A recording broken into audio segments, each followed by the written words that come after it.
Good afternoon. How you doing, folks? My name's Darryl. You know, it may not be afternoon where you are. That's kind of presumptuous of me to assume it is, right? You might be in, for example, England, in which case it's a fine evening to you. You might be on the west coast of this fine North American continent of ours, in which case, happy morning. Either way, I am thrilled, delighted, pleased, tickled, just absolutely gobsmacked that you've taken time to join us today as we're going to talk about finding the right prospects. Serious question.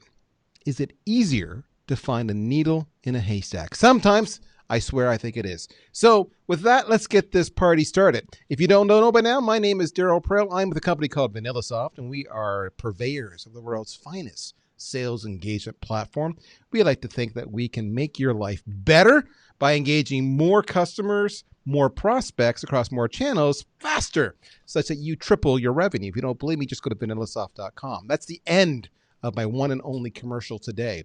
With that, I want to get on to the topic at hand about finding those right prospects. But before I do, I want to talk about the ground rules.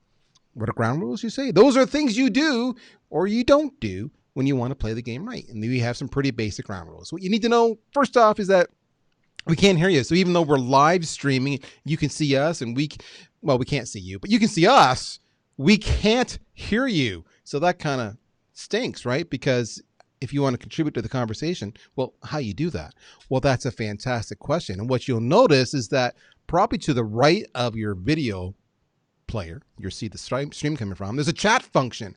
Just go in there. You can register for free if you want to. If you're a repeat consumer of our webinars, do that. That's what I've done. If it's your first time here, just go type your name in as a guest. It's all good. If it's not working for you, hit refresh. Sometimes that makes a big difference. And boom, you're done. It's as simple as that. Now you can contribute as much as you want to the conversation. Any questions that are shared there, we're going to bring into the real life conversation. Boom, you're done. If you have to leave at any point during the webinar, not a problem. We're going to send you a copy of the webinar for you to consume on demand as you want. We shall send that to the same email address you use to register for this event. What we strongly encourage you to do, of course, is to share that with your colleagues and your peers, because chances are if you're here because you're having the pain, then you work with people or you have friends who have the exact same problems. Don't be shy. Share the love, share the knowledge. Finally, if you don't already, I'm going to encourage you to follow not only me, but some experts that I brought today for the conversation. I would suggest you do that on LinkedIn first and foremost, but Twitter and any other vehicle you want to do that, because the conversation will continue long after this discussion today has come and gone. So that is the pitch there. With that, let's get into our actual presenters. My job today is I'm just the host. I'm the guy who asks the questions, and I do provocative questions like, that's very insightful. What do you think? Well, what do you think? I don't know. That's my job, and I get paid for this. These two guys, they're the ones actually on the horn to actually deliver and commit and bring value to you. So don't blame me, blame them if they mess it up. That's all I'm saying. First up is Mark Hunter, or as you might know him, Mark the Sales Hunter. You have to see it that way. He is a best-selling author. He is a public speaker. He is a consultant extraordinaire when it comes to all things sales.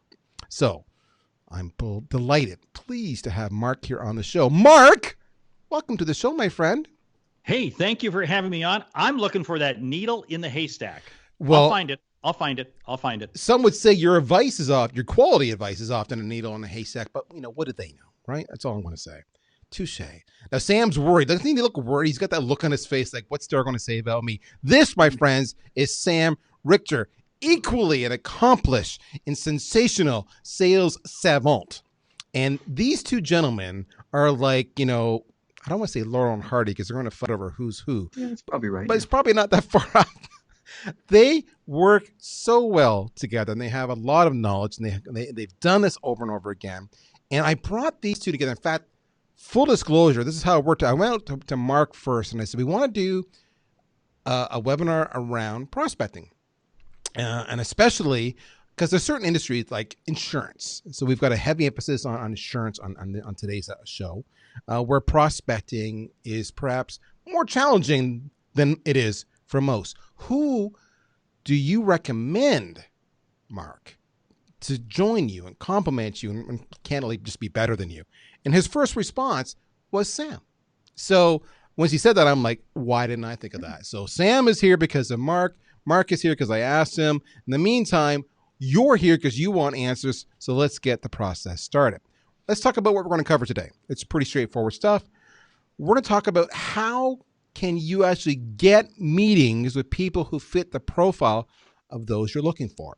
We know that's our number one job when we're in sales, and it sounds pretty straightforward, easy, but often it's not. It's the hardest part. And then when you get them on a call, or you have a conversational exchange, maybe it's text, maybe it's email, who knows, you have to determine right away that even though they fit the profile, are they actually suitable for you to talk to? Are they perhaps in need of it? Are they looking for a solution that you can offer? Or are they tire kickers? Or they just like to chat? Or they're lonely and they have no one else to hang out with? And you'll do. And, because those ones who are lonely and just want to consume your time or have no intention of changing, their current provider or actually, hooking up with what you're offering, you got to get rid of them because they're just sucking your schedule dry, leaving you no time to talk to the real people who will help pay your bills and purchase your products. So that's the big part. How do you make that differentiation? Next one is, once you have that conversation and it's real and you discern them, how do you make sure that that conversation goes so well that you just nail it? You know how to read them, you know how to connect with them, that they want to have a follow-on conversation with you. So all of that is the key stuff we're going to cover today. It's not just about finding that needle in a haystack. It's discarding those needles that are irrelevant and making sure that needle is a needle of gold. So that's my analogy for the day. With that, I do want to bring to your attention that we're pretty excited. This is our first industry webinar today we're doing, which is focused exclusively on insurance. So we're going to use a lot of insurance examples, but the advice shared here is for the most part applicable to almost any other industry. We're just going to use a lot of insurance examples. Mm-hmm. So with that, gentlemen, I'm going to start the stage here with this opening slide that says, what obstacles and challenges are salespeople, specifically in the insurance industry, facing? And this is a big picture question. I expect we'll be on this talking point for a while. Mark, I'm going to let you kick it off. What are the challenges and obstacles these sales folks are experiencing every single day? Well, one of the biggest things is it's always a challenge to convert, because here's the whole thing, and you can look at different studies depending on whether it's consumer, fire, auto insurance, or commercial lines of insurances. But, it's between about 92 and 96, 97% of all policies get renewed with the same carrier. So what does that mean? That means, wow, we really have to be able to demonstrate some significant point of difference as to why somebody should switch. Because it isn't like you woke up this morning. Now, maybe you woke up this morning, Darryl, and said, gee, I need to go find some insurance. Okay, that's maybe the case for life insurance, investment type of insurance packages. But for other types, no, it's a conversion. So really, it really is a unique set of challenges that we face in the insurance industry. Sam, you work with a lot of different insurance companies up and down in terms of different types. What would you say? Well, I would agree, Mark, and I think the big challenge, if you think about your life as an insurance agent, you've got a really, really difficult sales job. Why? Because you have two sales, kind of adding on to what Mark says. So nobody woke up this morning, or very few people wake up this morning and say, hey, I need insurance. And so when you're calling on a prospect, you have two sales. A, you have to convince that person that relationship that he or she's built with their existing insurance agent over a period of maybe many years, 15, 20, 30 years, was a really bad decision. All the time and money they've invested in that relationship was really one of the dumbest things they've ever done. And you can't even believe that they made that decision. Now, once you've closed that deal, convinced the person that they made a bad decision, now you have the next sale. Is why are you the next choice out of the other 153,000 insurance agents that are out there? So it's a really difficult sale because it's a two, I call it a kind of a two close sale. You have to kind of do both. The key here is, again, finding that needle. Finding someone. How do we find someone that we can get down to a one close sale, meaning that there's a pretty good chance, based on some criteria that you've identified, that they might already be interested in hearing your message. And you know what's interesting is that criteria is going to vary dramatically depending on which line of insurance you happen to be selling. Because if you're doing life insurance, if you're doing property and casualty, if you're doing fire, homeowners, and that in and of itself creates or really mandates that you have to be very specific at knowing who your target prospect is, even before you engage in doing anything. But I think, like we both agree on, it's really understanding where are they at with the renewal. Because again, like you said, that 2-sale process, wow. Many times those insurance relationships run deep. They run deep. That was one of the questions I was going to ask you, gentlemen, was perhaps unlike any other industry, you know, I have my insurance agent on my phone. Mm-hmm. They're often on speed dial in case I need to make a claim, something happens, whatever the insurance might be. Chances are, to your point, I've renewed years and years and years, you know, sequentially, and every time we renew, we grow a little closer as a bond. So you have to overcome an existing emotional bond, loyalty, friendship, and then the other aspect, well, I table that and look for your thoughts on that, because that's going to be just so difficult, is at the same time, how do you make sure you're not just, it's a pricing game. It's all it is. They don't care about anything else. They're just going to say, what's your price? What's your price? I don't want to care about the fine tune, the fine details. I just need to know I'm insured. Check. I can move on. Lowest price because I've got cash flow challenges. So as a sales professional in the insurance industry, you know, how are people overcoming that emotional bond today? And how are they overcoming that commoditization that price can drive sometimes? Well, I could jump in, and you know, I think, you know, kind of adding on to what Mark and I were just talking about is the concept of what's called a trigger event.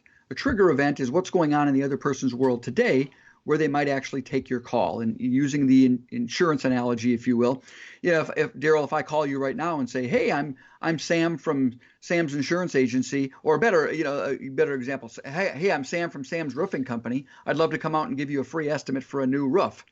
You're going to hang up. You're going to delete that email because you're not interested in a new roof.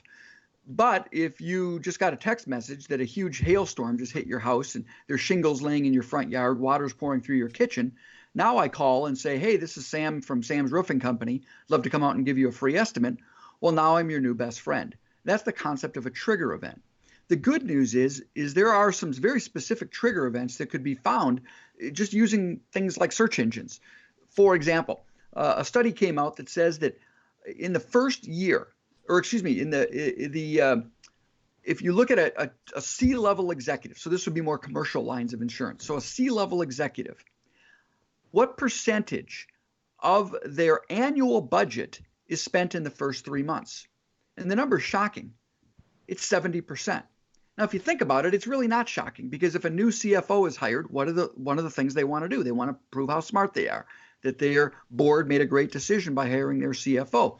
So they're going to relook at all of their existing vendor contracts, probably including their commercial insurance contracts. And so that could be a sales trigger. Find out who are the new CFOs, CEOs, finance officers, human resource managers that have been hired in the industries that you're interested in, restaurant, manufacturing, automotive, in the geographic areas where you're looking to serve. The good news is you can do some simple Google searching to find those. You do those by, you know, if you think about most C-level executives who are hired, the company's going to put out a press release. And so search for terms that might be in that press release. Welcomes or proud to announce, CFO, or in all uppercase. If you do a search with or, you can do either or. So CFO or Chief Financial. Put Chief Financial in quotation marks when you do that. Chief Financial's considered a single term.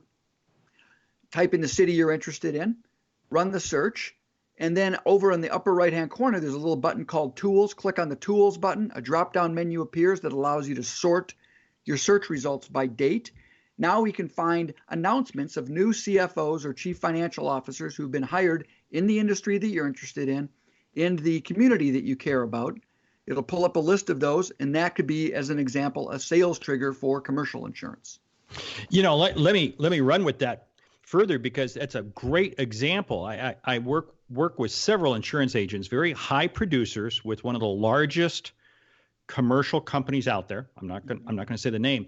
And what we've done is they've set up really Google alerts. Yep, Google on alerts. What changes are happening in the C-suite, because many times what happens is they've each got a target list, about 100 companies that they'd love to go after. Now, they're not going to get all 100, but these are 100 elephants.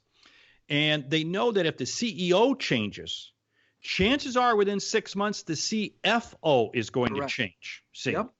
So what you do is you watch for different things. Because one of the people shared with me, he said one of the challenges he had was when he first got in the business, he was chasing a lot of HR people.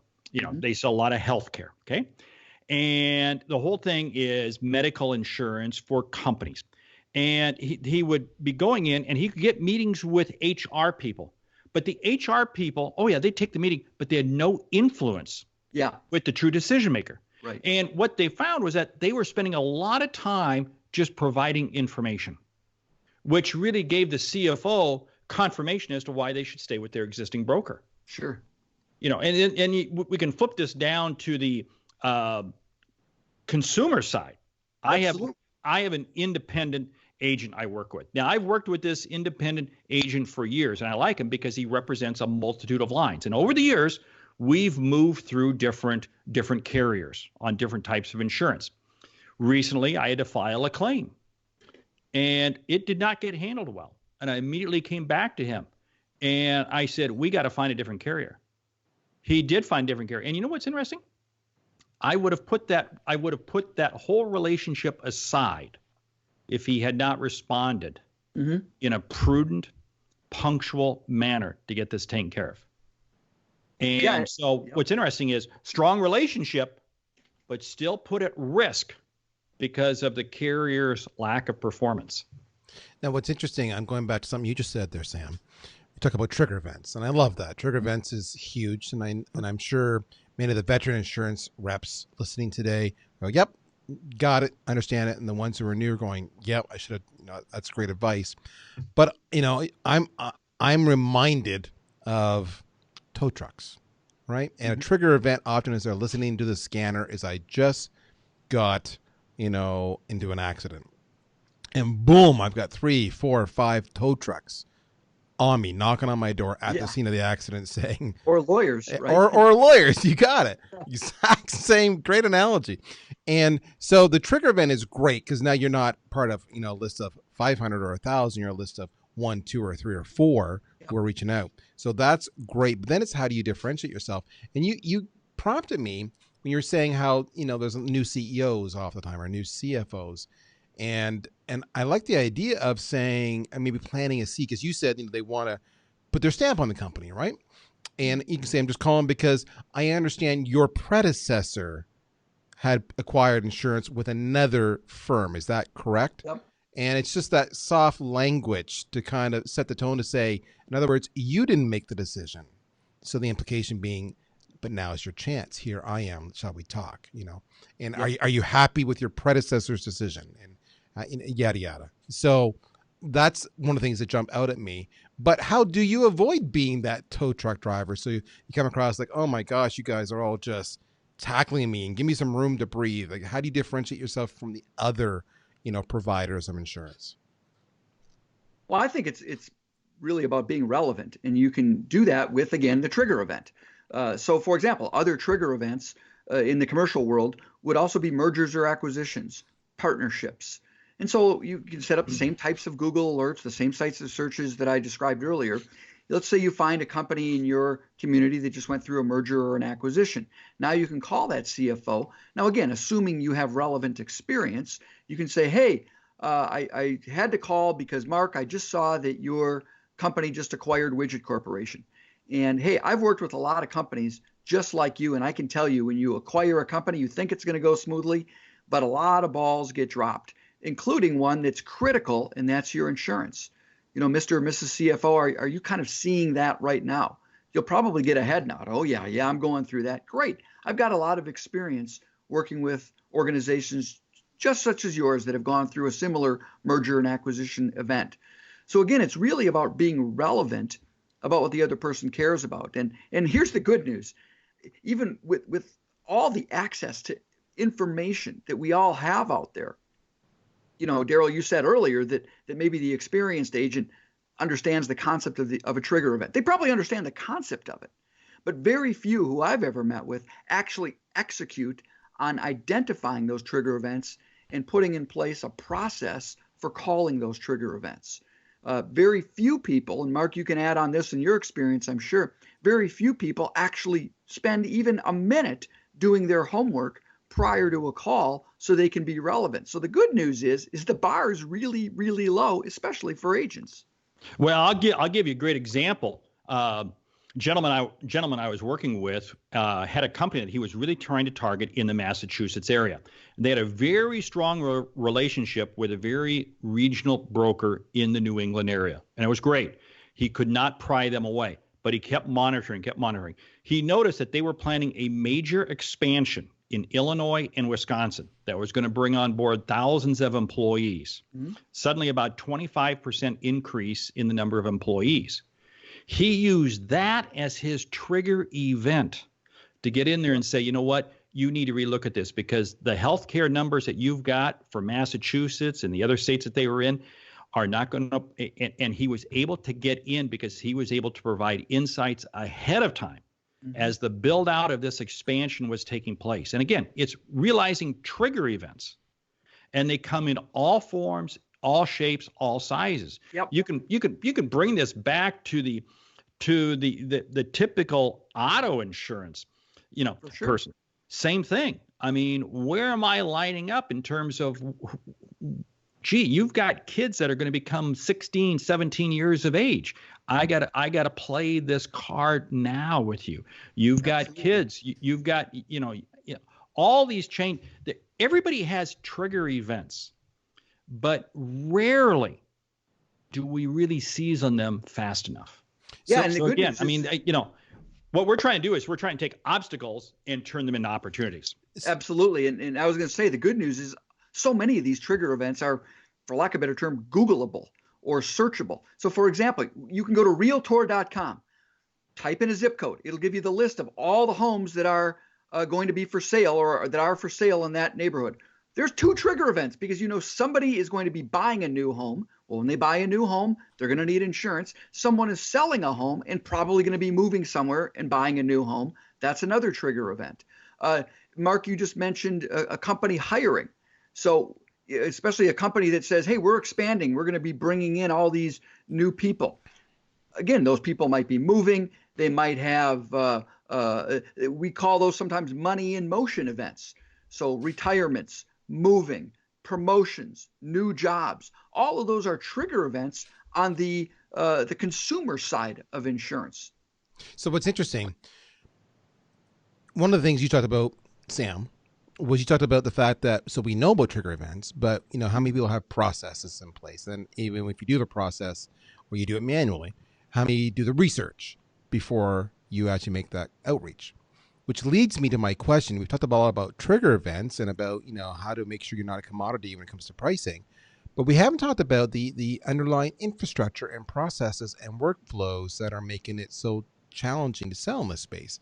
In other words, if I have to be living on Google all the time looking for trigger events, looking and building my lists, then I'm not actually, doing the outreach. So how can I automate that? If I need lists, do I have access to quality list providers or list databases or repositories? And then if we know someone's going to turn 16 shortly because we have access to that list, how can I make that just come up in my call flow automatically? So that's the trigger. Someone's turning 16, someone's expanding, there's a new CEO. So again, I'm not making a manual task. It's just coming in to my system and I'm dialing for dollars. I'm sending emails. I'm doing social touches. I'm doing text. I'm doing everything in my power to focus on the engagement as opposed to all the back end processes and technologies. Talk to me about the state of that today in the insurance industry. I think we need VanillaSoft right there. I'm going to do a shout out. Yeah, right it there. probably sounds loaded, but it's a legitimate question. And again, I know you did, because this is the challenge. It's easy for us to sit here and talk about it. Mhm. Doing it is a whole nother thing, and that's where you have to be very, very focused in terms of knowing what the size of the prize is. Because, again, one of the things that I always talk about is you got to segmentize your prospects. There's a certain type of prospect that you may just simply smile and dial. There's another type of prospect that no, you're not going to smile and dial. You are going to smile and look to have the meeting with them. Mhm. There's another type that you're going to do a lot of research. So in other words, you segmentize based on the size of the prize, and that's going to really help determine the amount of time that you're going to be doing it. I'm getting a lot of phone calls right now. I mean, right now it's October, and healthcare comes up for renewal, and I'm getting a lot of companies pitching me because I'm a small business employer, and I kind of crack up laughing because clearly you haven't done enough research on my business to know that really I'm kind of the only employee. Everybody else happens to be 1099. And B, chasing me in October is probably way too late if I was going to make a business change. That would have been done back in June or July or August at the latest. So why don't we go ahead, Sam? I agree. No, I agree. And I think you said something really important is we're in this business to sell insurance, to serve our clients, not to do Google research. And so that's why having a system in place, like Mark mentioned earlier, doing some queries in Google, you look at the results, you say, yeah, boy, that's pretty good stuff. And then grabbing that search and setting up a Google alert. And so, in your email every day, those alerts start showing up. That's fantastic. Why don't we segue on to the next slide here, number 7. How do I get meetings with people who fit the ideal profile? Because we talked about trigger events, and we've talked about alerts and back end notifications. Talked about different ways you can actually identify them. But, and this is the big difference on this slide, they have to fit the ideal profile, because I don't want to necessarily sell my product to everybody. Most can't afford it. Most is a bad fit. I'm not the right one. There's a certain ICP, ideal customer profile, that I need to target. How do I get meetings? Physical, yes, I'll take your call and I will sit down and chat about my needs or lack of needs with you. What's the best way in the insurance industry to do that, Mark? Well, I think it's not to say, oh, I got information I want to share with you. Then I'll just say, send me the information. Yeah. I'm not interested. You got to have the dialogue. So I say, hey, you got to be able to put on the table to them 2 to 3 questions that going to get them thinking, going to get them, wow, this does make sense for us to look at it. Because here's the whole thing. I can tell somebody that they have a problem and they're not going to believe me. But if I can get them to say to themselves and to say back to me that they have a problem, then they have a problem. The challenge is going to be in the questions that I ask. That's what it is. This is where I say when I'm trying to get the meeting with you, what I'm trying to do is I'm trying to do 3 things. 1, I'm trying to have this relationship built, which says you're going to have enough confidence to be willing to meet with me. 2, there are some insights that you want to share that you're going to receive from the person, okay. And 3, there's questions that, wow, do beg a conversation. And it's that 3rd one that we have to hone in on. Because what I see happening with too many agents is somebody says, yeah, I'm interested. Why don't you just send me a quote? I had a lady call me the other day, medical malpractice. And I've known her for years. She calls me almost every couple of months. And she says, Mark, I just put out another 6 quotes and nobody took. And I go, well, that's the problem, because people are asking you for quotes because all they're doing is shopping it against their current carrier. And I said, you got to come back and be asking them questions to be able to sit down. Yeah, but Mark, they're doctors. They don't take meetings. They will take meetings if they know it's critical to their business, or their office manager will take meetings. You've got to put the questions on the table that get them thinking. Yeah, and sometimes, what I try to do is send a relevant piece of information to get past the gatekeeper, or even get to the gatekeeper. So, for example, using Mark's example, maybe I'll try to find, if I'm selling medical malpractice insurance, I'm going to try to find a recent article where somebody or a doctor who had the wrong insurance basically had to declare bankruptcy. I mean, some catastrophic event because he or she had the wrong insurance. I might send that either via voicemail, via email, and your voicemail or even your phone message can be something like, "Hey, Mark, I found this article. I immediately thought of you. I'm going to send it to you. I'd like to call you. I'll be calling you on Thursday to discuss this." But something relevant to the other person's world, where you kind of pique their interest, because one of the things that I talk about a lot is people are massively passionate about one thing. What is it? Themselves. They don't care about you. They don't care about the product lines that you carry. They don't care about your value proposition. They don't care about any about that stuff, but they're massively passionate about themselves. So how do we make sure that in those initial conversations, we're relevant, we're making sure that the first words out of our mouth are about the other person? Because when you do that, I believe you gain permission to ask some of those challenging questions that Mark's bringing up. You brought up something very, very interesting, because people won't take the meeting if all they're looking at is minimal coverage. Yeah. This is what's required by law. I have to have this amount.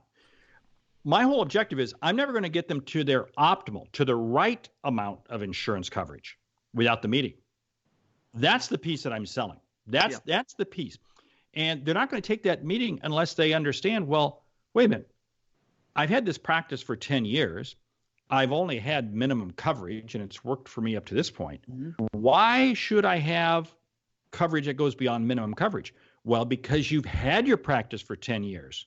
You've got a tremendous amount of additional financial risk. You have got more employees at play. You've got more potential damages that could occur to you.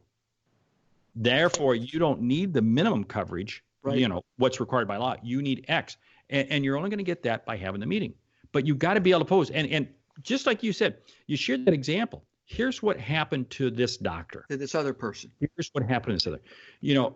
Fire insurance, the same thing. You hate to sell disaster. Yep. You hate to sell disasters.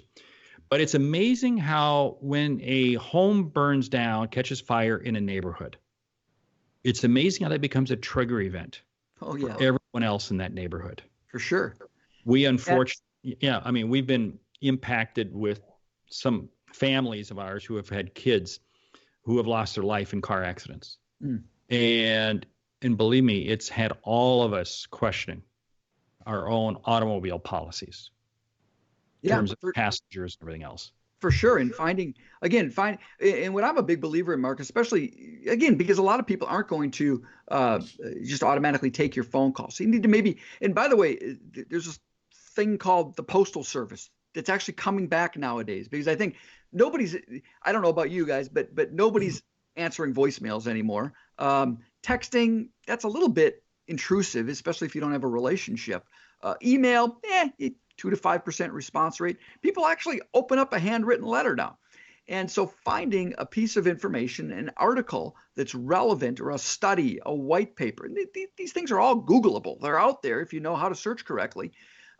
Sending that to the person can be a real door opener. Now, the key here is this is not something that your company put out. So if you work for Acme Insurance Corporation, this can't be a study done by Acme Insurance Corporation with your Acme logo on the cover of the study or the cover of the article, because that's most people are way too smart. They're going to say, well, that's a marketing piece of material that you've sent me there. Yippee ding. I'm looking for something from the New York Times, the Harvard Business Review, something, a third-party credible research report, study, article that I can send, and it's, hey, Mark, I saw this and immediately thought of you. The one thing, it's interesting, I'm hearing you both talk about reaching out, and I'm hearing, Sam, you're talking about different channels, phone, mm-hmm. email, text, direct mail. It's all fantastic. What I don't see a lot of insurance reps do well, correct me if I'm wrong, is have a solid playbook where I've got 6, 9, 12, 15 touches lined up that are going to drop over the course of X number of days. Maybe it's once a week, maybe it's once every 3 days. Yep. I don't know. With relevance, trigger events, exactly like what you're talking about. And, there was a fire in this neighborhood 2 streets over from you, coincidentally, and this took place, and yada, yada, yada. But it's a playbook. It's a set playbook. that they can use to fire off multiple touches, because we all know it takes multiple touches before I will finally respond to you and finally say, fine, let's have a conversation. I don't know, Mark, yourself, you and I have talked at length about various playbooks, what works, what doesn't. Are you seeing a lot of playbooks being utilized to get those meetings with their ideal customer profile? You just hit a hot button here, because in the insurance world, the playbook is customer service. This is the playbook that the typical insurance agent does. And I don't care whether you're on the personal side, you're on the commercial side, whatever. But the playbook is, well, if I just provide great service to my clients, to my current book of business, they in turn will refer me on to other people. I mean, that's what I hear time and time again. It doesn't happen.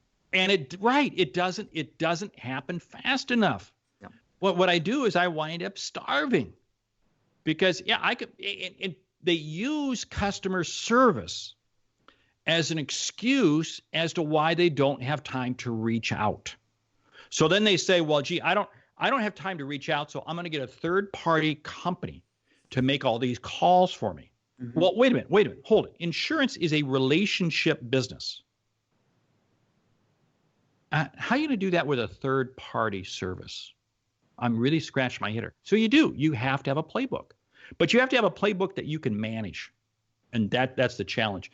The famous line I love to use is, don't start what you can't finish. If it takes you 10, 12 touches to reach somebody, or 15 touches, and you don't start what you can't get to that 15th touch or that 18th touch or whatever it might be. Know what your limitations are and build your plan accordingly. Yeah, and one of the things you were talking about, Darryl, is also it's really using multiple mediums. It's the phone, it's the email, it's the physical mail, and of course there's social media. And that is one where it just drives me nuts, not just insurance agents, but so many people. For example, they'll reach out and they'll link with me on LinkedIn. And it's so clear that it's an automated LinkedIn message. And, so I'll accept, fine, whatever. And then immediately they sell to me. Immediately they're pitching you. Yes. Oh, it's just so annoying. And then I disconnect and unfollow. Delete, go away, unfollow, just provide some value. That's it. And getting to, back to Mark's thing, so many insurance agents, like you said, Mark, they think that, if I provide just great customer service at a fair price, people are going to refer me. I got to tell you something. I'm very happy with my personal insurance agent right now. I get exceptional customer service. I've been with the person. Well, it's actually, I inherited that when I married my wife 26 years ago, because her father was using the same company. So we've been incredibly loyal to these people. I love them. Wonderful customer service. Let's say I've been with them 27 years, not once in those 26 or 27 years have I woken up in the morning saying, I think I'm going to go refer some of my friends to this insurance agent. It doesn't happen. You have to be proactive at this. You raised. I got to jump. In with thing, because here's the other excuse. Well, compliance doesn't allow me to do that. Oh, I've got I got reg and compliance on my case. I can't prospect that way. I can't do that.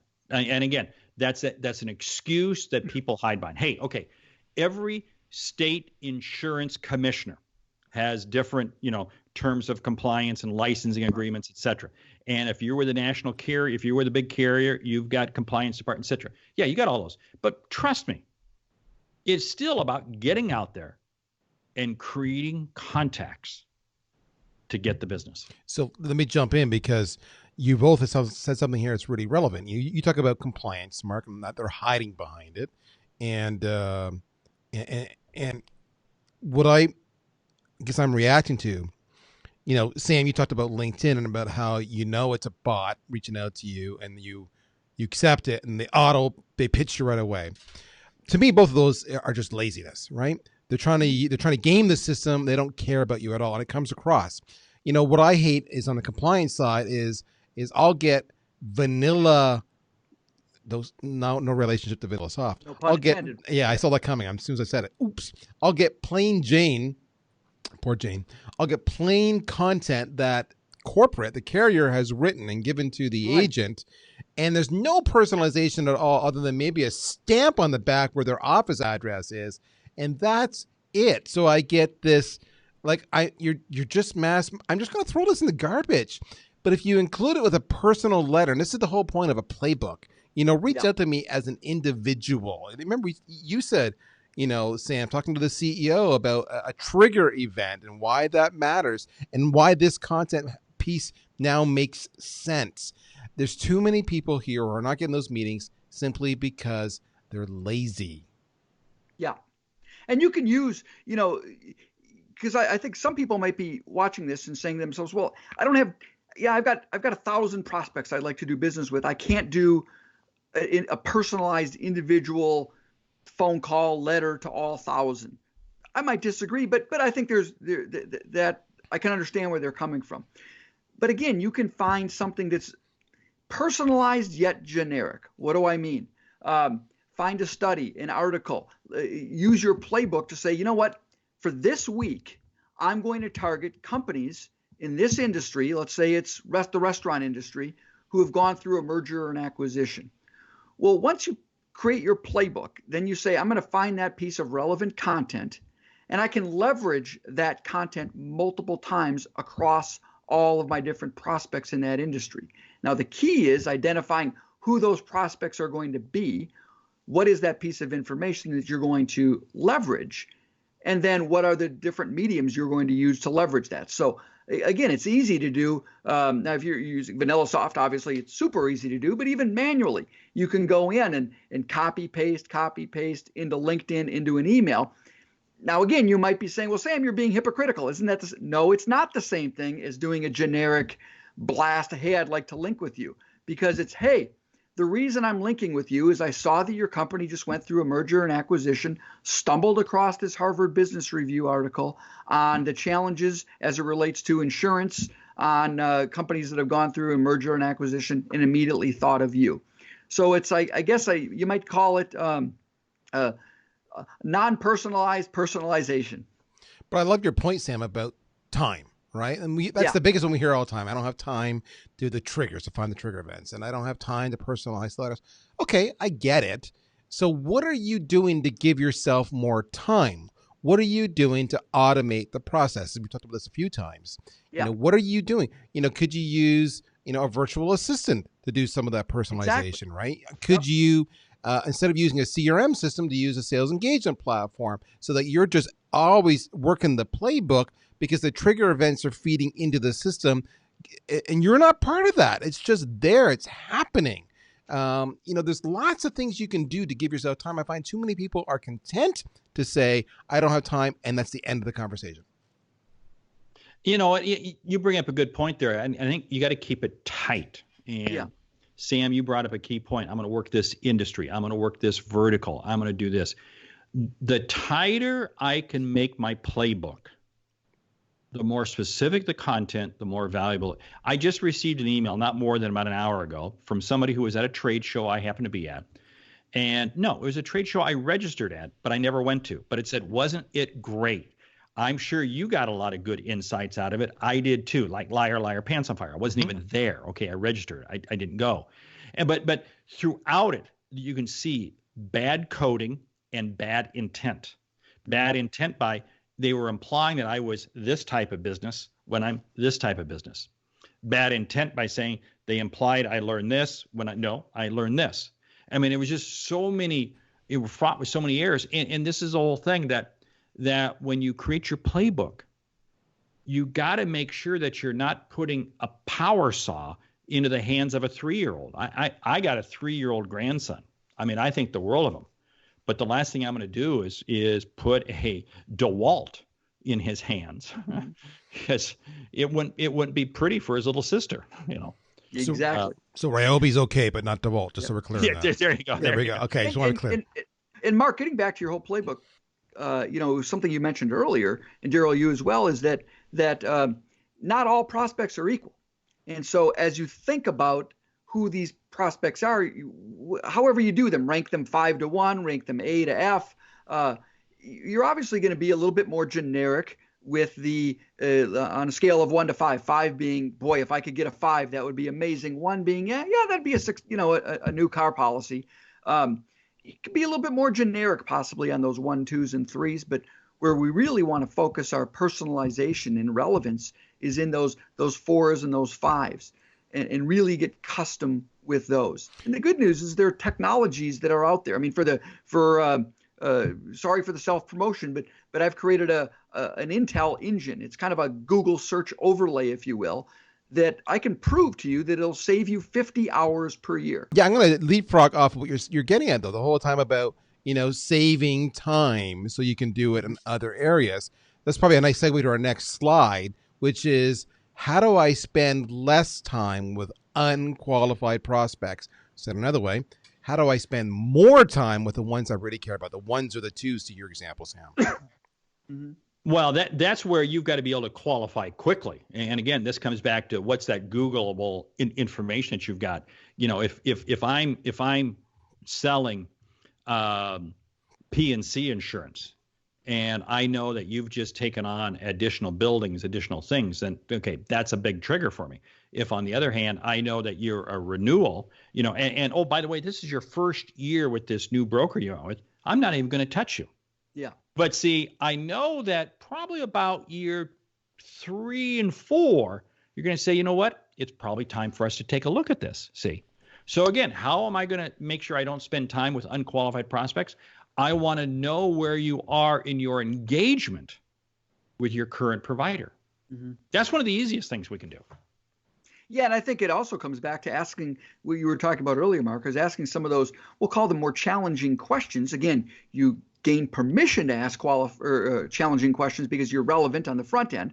But now we can ask a challenging questions, and some of those questions might be things like, let's back up a little. Let's say that your value proposition is that you're not the lowest price provider, but you can be really comprehensive. You're going to look for the things, you're going to cover things that maybe the typical insurance firm or agent is not going to look for. And so you might ask questions of a prospect. For example, you might say something like, well, Mark, can you give me some examples of where you've worked with other, you've invested in your business in ways that aren't the low price provider, but it provides you exceptional value. So get the other person, get that prospect to basically share with you, hey, here's some times I've done things with other vendors that have a very similar value proposition to you. Yeah, obviously they're not going to say that, but that's what we're looking for. We're looking for the prospect to basically qualify or unqualify themselves. Like, for example, if the person says, I don't really care about value, I'm always looking for the lowest price provider. Well, then let's finish that coffee pretty quickly. Unless, of course, you're the lowest price provider. Unless that's your value proposition. Exactly. Of course. There you go. Right. But that also comes back to really understanding who you are. There was a trucking company I was working with a couple of years ago, and they had to change carriers very intentionally because the challenge they were having in the type of freight they were hauling, they were running into claims, and they were getting just far too much pushback. Now, it was a very, very low cost, but what it was doing was eating into their bond. It was eating into their bond coverage. And so what they were doing was they were maybe saving money here on the insurance side, but their bond was going through the roof. And it took a real focused effort over a 2-3 year period to understand how to balance that out. See, yep. So that was I remember the carriers because I was managing that company at the time. The brokers we were working with, but it was a massive project, and the broker who actually earned it didn't win it, earned it. Because they were able to show us over a long period of time how it would be the right. And believe me, it was not low cost. What's interesting? Go ahead, Sam. Yep. I was going to say, I'll give you a personal example of, as a professional speaker, I have to have certain lines of insurance. And there are some insurance that I can provide, that I can purchase through associations and things like that at face value look pretty good. Now, I went to an agent who had been calling on me for really many years. And I said, hey, I have to tell you right out front, I might not go with you, but can you just do me a favor? Look over this policy, see if it's any good. This agent came back with a very detailed email saying, here's the good stuff, but here's all the things that, Sam, I've done some research on you. I know that you have some online programs. This doesn't cover cyber policy. This doesn't cover business security risks. This doesn't cover these things. And it was kind of one of those, I never thought about that before. Now, if this person hadn't done her homework on the front end, never would have gotten my business. I paid a lot more, and I'm telling you, a lot more to go with this person. And I had no problem doing it because they earned my business. But what's really interesting here is over and over again is you guys are showing that whether the person takes the call or you actually become a client, you get customers. So you win customers, you lose customers, you earn calls. In every single one of those situations, you should be talking to them, at some point and saying, so why did you take this call? Why did you choose me? Why did you go with them? So you start to understand, you really get in the head of your buyer, and you can easily use that knowledge, those insights that you may not have about your policies or your competition's policies, your services versus their services, your value added stuff that they may not have or that you may be lacking, so that you can do two things. One, you can quickly do a discovery to say, yes, I'm saying with this is a good prospect or they're a bad prospect. And you can determine they're a 1 or a 2 and not a 3, 4, or a 5. And then if they're a 3, 4, or 5, add them back to the playbook to reach out to next year. Maybe things have changed. So 1 or 2, work them right now. A lot of it is just research that a lot of people don't do. Hey, can I throw in a side note real quick? Yeah. Yes, I will. Because he's doing it. Sending out a renewal notice is not the way you stay in contact. Oh my gosh. Thank you. Boom. Drop the mic on that one. Yep. All right. So let's move on to the next slide here, which is we get that meeting. We do all this wonderful stuff. We've asked some initial probing questions. We know that they're a keeper. They're not a 3, 4, or 5. So life is good. I'm on track. Now I want to make sure that this session goes so tickety-boo that I get another meeting or I get a contract. In other words, how do I make this more than just a one-trick pony? Go ahead, Mark. This whole thing, what is the information? You know what I always say is, I want to engage you after I've left the office. Here's one of the things, and this is one of the challenges when I'm talking with brokers that are dealing with HR departments, for instance. I'll say HR departments are very good at taking meetings because they just want to get informed information so that they can serve it up the ladder and say, oh yeah, we've looked at them, it's done. My whole objective is, how do I engage you when I'm not there? So what I want to do is when I get done with the meeting, I'm going to sit there and say, hey, I've got this other information I'm going to send you. Take a look at it and email me back your thoughts. Mm-hmm. And what I want to do is I want to engage you in between. Here's the whole thing. If I don't keep you actively engaged with me, your mind will wander. I got to treat the client as if they're a 5-year-old kid. Love that. Right? I mean, you really do. You got to keep your eyes right here. Keep your eyes right here. Stay focused. Because otherwise they wander. And when they wander, what do? They wind up shopping with other brokers. They wind up saying, you know what, maybe we should go get another quote. Maybe we should go talk to somebody else. Well, I think another thing to add there is the whole concept of a commitment objective. A lot of people, especially when you talk to younger salespeople or agents, and you say to them, well, what's your goal of having this meeting with the prospect? What's their answer going to be? Well, I want to sell them insurance. No, it's not. Because very, very few times does someone have one meeting with you and says, you know what, I'm going to sign that $100,000 life insurance policy. I'm going to take that 30-year relationship I have and throw it in the toilet and sign with you. Does that happen? Once in a while, I'm sure every agent on watching could come up with when it happens once in a while, but not often. Your goal of every meeting, especially those first ones, are usually to gain permission to have the next meeting, to gain permission to send a piece of information, a thank you, a follow-up, as Mark is saying. And I think knowing that mindset, having that mindset of my goal of having this initial meeting is to provide value, so I have an opportunity to provide value again. I love that, because too many people are looking for that transaction, right? As opposed to the fact that, you want to add value, you want to better understand, that requires a follow-on call. And because when you're doing that as well, you also have a chance, like you did with your example as a public speaker, Sam, to actually see value conveyed, which means that the sales rep can actually pitch to that value and often increase the size of the deal. So that is brilliant. I love that analogy. All right, I'm gonna wrap this up. The whole topic today was around how to find the right prospects. Is it easier to find a needle in a haystack? So with that as the premise, we're talking to our insurance brothers and sisters here. I'm going to ask you for your final piece of advice as we wrap this puppy up. Sam, I'm going to let you go first. What's the one piece of advice on how to find the right prospects such that it's easier than finding a needle in a haystack? Well, I'm gonna give one that is so, why didn't I think of that earlier? It is the one that I find agents and frankly sales professionals in all industries forget. And that is your existing relationships and who do they know. I will challenge every agent out there. Again, I'm going to use my family as an example. I've been with the same agent for 26, 27 years. I have kids. I have a daughter who will be graduating from college. That's a trigger event, isn't it? Because next year she's going to probably be needing to purchase her own insurance. Hopefully, let's maybe get her off the payroll.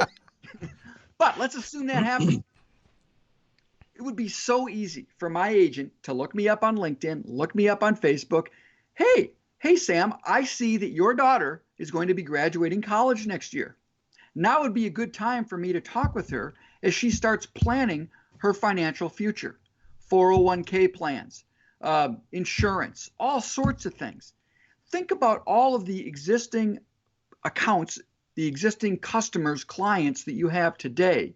Figure out who do those people know. It's all about referral selling, right? Family members. Well, yes. I don't like referrals. I'd rather say introductions. I don't want to say, hey, Fair Mark, enough. Hey, Mark, do you know somebody that you can introduce me to? I want to say, hey, Mark, I know that you know Mary Kelly, another professional speaker. Boy, I've been researching Mary, and I think she'd be great for what I have to offer. Do you agree? Mark will say, well, I never thought about it, Sam. That's a great idea. Mark, can you do me the favor of giving me an introduction to Mary? That simple sentence that I just said, instead of asking for a referral, asking for an introduction, I can't tell. I've read some studies that show that will work. That simple language will work 97% of the time. Mark will be invested in making that introduction. Figure out who your existing customers know, whether that's from a business perspective, their next door neighbor perspective, their kids' perspective, family members' perspective. Don't ask for referrals. Ask for introduction. I love it. Mark, over to you, quick and dirty. Yeah, real quick. You got to make sure that you have 3 segments in your sales funnel: top, middle, and bottom. And you have to have dedicated times to be working each one. Top, that you're spending time putting new people, new leads, new prospects. You got to have a dedicated time each week that you're moving these people through to get them to the quoting process. And 3, from the quoting process to closing. You must have dedicated times each week or you will not do it. Too many agents go through peaks and valleys. Why? Because they fail to prepare, work every side of the funnel. And from my point of view, it's simply eliminate the distractions. If you're doing a lot of grunt work, get rid of it, put together a killer playbook and work your targets. You know who they are. You are the sales professional. Spend that time engaging with them. Do everything you can. Invest that effort now so that you will succeed and prosper in the coming months. So that's my advice to you. With that, gentlemen, I'm going to bring us up to slide number 11 here, where we have your contact information. Mark, best place to meet you, is that on LinkedIn or any other sites you want to promote or share? Well, thesaleshunter.com is the website, or LinkedIn. It doesn't matter. And Sam, how about you?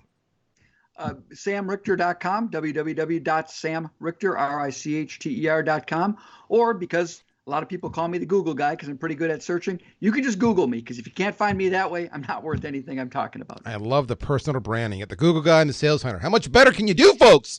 My name is Darryl Praill. I'm with VanillaSoft. Today we talked about finding the right prospects. I hope you got value out of this. If you did, check out VanillaSoft.com. Lots more value to be had here that will help you with this very challenge. Until next time, I wish you a wonderful day. Take care.